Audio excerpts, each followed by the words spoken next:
Philip, and tonight I'm very excited to share with you some discoveries that we've made in exploring the world of coffee cocktails.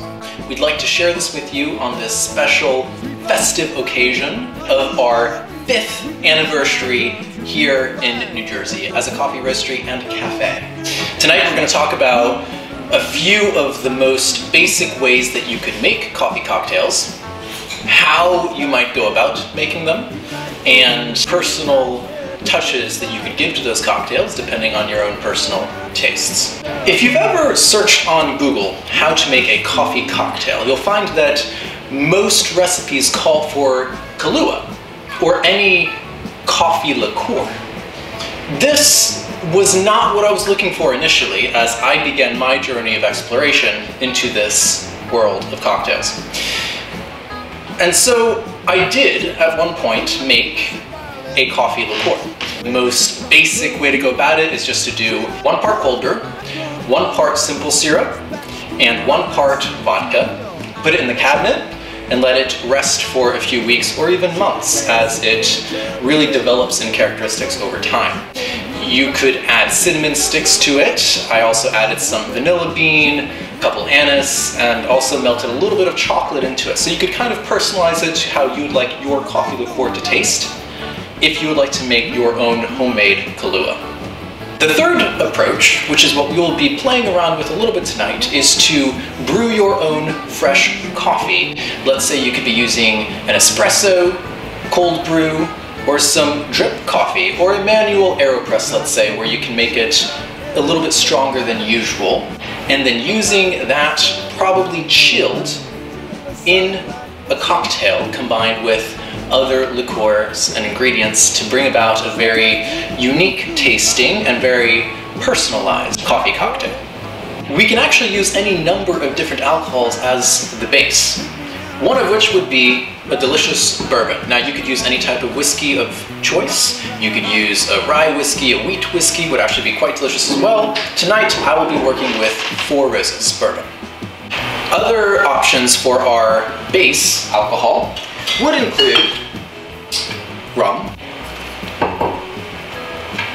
gin, as well as vodka.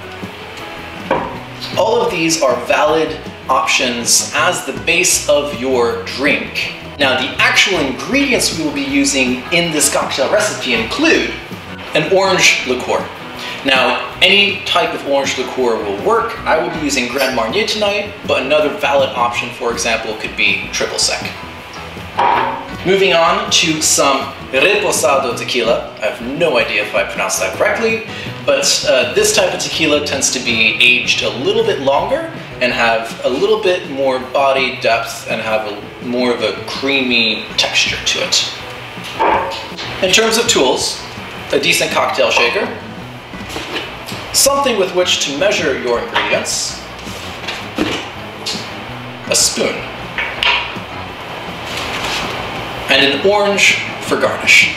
And last, but definitely not least, we have our cold brew coffee. Now you could be using any form of chilled coffee, whether this be espresso or drip coffee that you've chilled. I do recommend though, if you're going to be using a pour over, a drip coffee, that you just make it twice as strong as you usually would.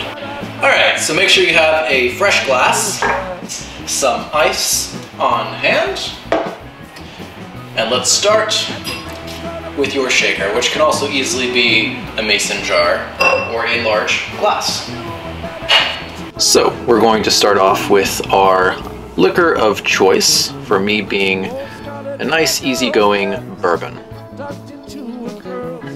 We're going to be adding 1 ounce of our liquor of choice. This cold brew is what I'll be using. It's made with a delicious Mexican Nicaragua blend. However, you could use a delicious espresso or chilled coffee. The amount of coffee used is completely dependent on you. I use anywhere from 2 to 3 ounces. Moving on to our tequila, just to give this beverage a little bit more complexity, lighten it up a little bit, and we'll be adding in 3/4 of an ounce. We then move on to our orange liqueur. I will be using Grand Marnier, but other valid options would be orange liqueurs such as Triple Sec, Cointreau. We'll just be adding half an ounce. And last, but definitely not least, we will be putting in our bitters. Never go light on bitters, considering it tends to add a lot of complexity to the beverage. A nice warm cinnamon and nutmeg spice definitely bridges that gap between the coffee flavors and the whiskey flavors. Last but not least, we will be needing ice. Now we will be putting in a healthy amount of ice to make sure that this beverage gets nicely chilled. Now you can shake the beverage with the ice, however that does tend to dilute the beverage quite a bit. So today we'll actually just be stirring it for a solid 15 seconds or more, just until the glass is well chilled.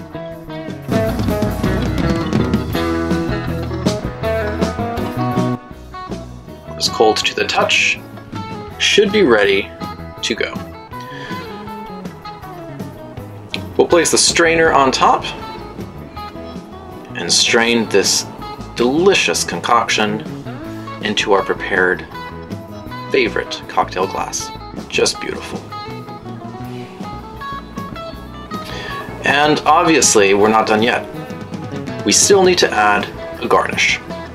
So just be sure that when you do peel the orange or slice off a twist, to do so above the glass, just to get the essence of the orange oils into your glass.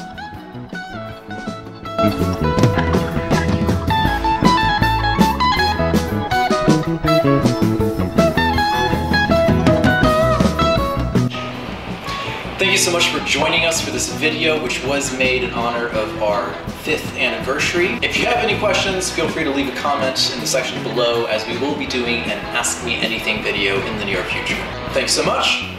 Cheers.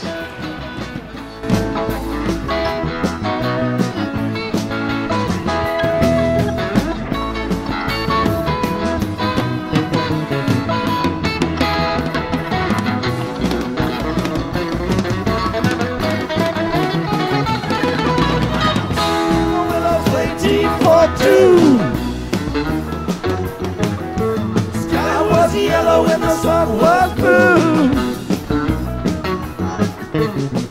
Strangers stopping strangers just to shake the hand.